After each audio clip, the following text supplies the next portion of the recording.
Hey everyone, I'm Dr. Brittany, Head of Community at Self. Ever checked your credit score in two different places and noticed two different numbers? You're not alone. That's because there are multiple score types and models. In this video, we'll cover the two companies behind the most common credit scoring models, FICO and VantageScore, and walk through them in 5 key sections. Why do different scores exist? Credit scores are designed to predict how likely someone is to repay borrowed money as agreed. Since different models weigh information in their own way, the number you see may vary depending on where you check it. Both FICO and Vantage use a 300 to 850 scale, so even if the scores aren't identical, they're measured in the same range. What is FICO? FICO, the company, has been around since 1956. But in 1989, they released their first general-purpose FICO score, which became the industry standard and is still the score most lenders use today. Now, here's where it can get a little confusing. You may see a number next to a FICO like 2, 4, 5, 8, 9, 10, or even 10T. Those numbers simply tell you which version of the model is being used. FICO 2, 4, and 5 are commonly used for mortgages. FICO 8 and FICO 9 are some of the most widely used versions overall.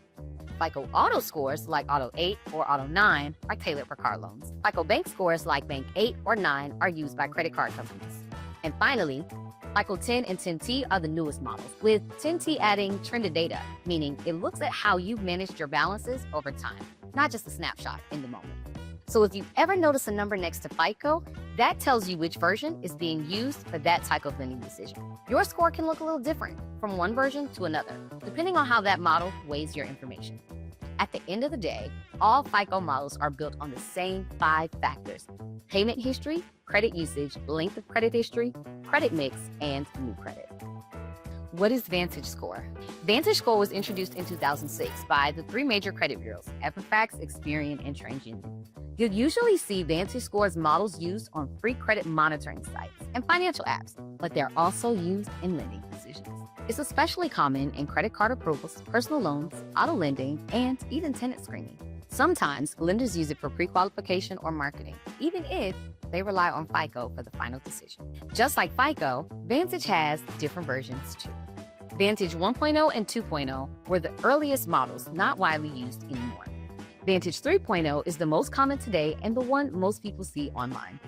Vantage 4.0 and 4 Plus consider trended data, aka looking at how you use credit over time, not just a one-time snapshot. Vantage 5.0 is the latest version that uses more recent data and is designed to give lenders a clearer picture of someone's credit, even if they are starting out or have limited history.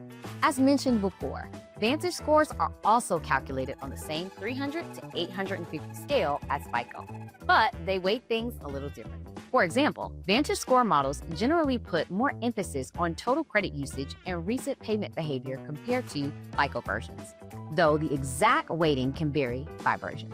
Vantage score models are based on 6 factors: your payment history, how much credit you're using, depth of your credit accounts, your total balances or debt, your recent credit activity, and the amount of available credit you have.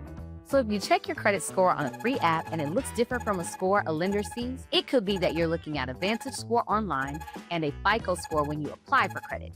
It may also be that a score is being pulled from a different credit bureau, like TransUnion, Experian, or Equifax, since each one can have slightly different information. Why the scores look different? Because the formulas are different. Your FICO and Vantage scores may not always match. The difference doesn't mean one score is wrong, it just means the scores are calculating things differently. Sometimes the gap is small, other times it's more noticeable. But here's the good news. If you're practicing healthy credit habits like paying on time and keeping balances low in relation to your credit limits, both scores should generally move in the same direction over time. Which score matters the most? Since FICO is the model most lenders use, it's usually the score that carries the most weight for things like auto loans, mortgages, or credit card approvals.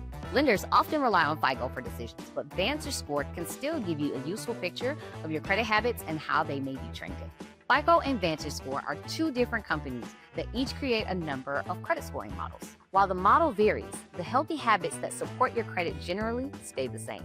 Focus on paying on time, keeping your balances low in relation to your credit limits, and building healthy credit habits. With consistency, you'll likely see both scores move in the right direction over time. For more tips on credit building, visit Self Inc. And remember, subscribe to our YouTube channel for more educational content.